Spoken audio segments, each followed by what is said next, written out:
Okay, 3, 2, 1. Posing for a souvenir snapshot of what they thought would be their Afghan adventure. C Company 3 Para, the first British forces sent into southern Afghanistan in September 2006. Smiling faces and banter, many had been looking forward to the mission. Nick Quinton, who'd volunteered to be a part of it, says most had no idea what they were getting into. Some people thought it was going to be a real sort of summer vacation, the beach where the tide never comes in, and the other camp was, no, this is Afghanistan. People fight in Afghanistan. It's a warrior nation. The reality turned out to be worse than the direst warning. The Taliban proved a ferocious enemy. In Helmand Province, the Paras found themselves under constant attack and suffered losses. Evan Davies remembers the day his Afghan war changed. He'd been sent with medics to collect survivors of a patrol that had been ambushed.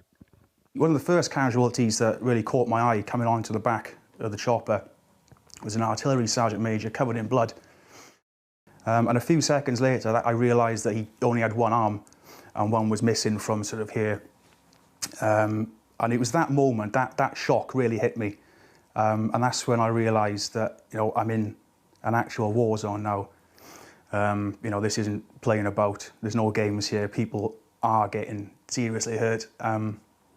And there's going to be risks everywhere. Richard Spence, platoon sergeant on the front row of the photograph, was wounded and saw comrades and friends killed. He says Afghanistan changed him, as it did many who served with him. It was a life-changing experience, I think, because before then, as a soldier, you had always craved the contact. You know, getting involved with the enemy, meeting them head on. But then when a tour like that finishes and you look at the human and the psychological cost, sometimes you tend to think to yourself, look, you know, is it worth it? After a 30-year career in the military, Helmand still lives with him. Do I reflect on some of the things that happened during that tour? Yes, I do, on a frequent basis. Do you ever feel guilt? Do you ever feel regret? Do you ever feel pride and a sense of duty? All those things at exactly the same time. Did the tour change me and make me a different person? Yes, it did, unquestionably. EUAN GOODMAN took that souvenir photograph. He also says the experience shaped him. He doesn't regret going, but long ago he reached this conclusion. We shouldn't have been there, and we haven't learnt a lot from history, and we went into conflicts ill-prepared to deal with the mess that we were going to create. Yeah, so that wasn't worth it.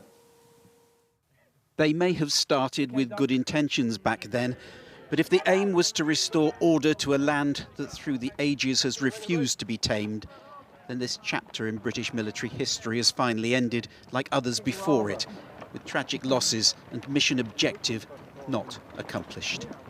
Paul Davies, ITV News.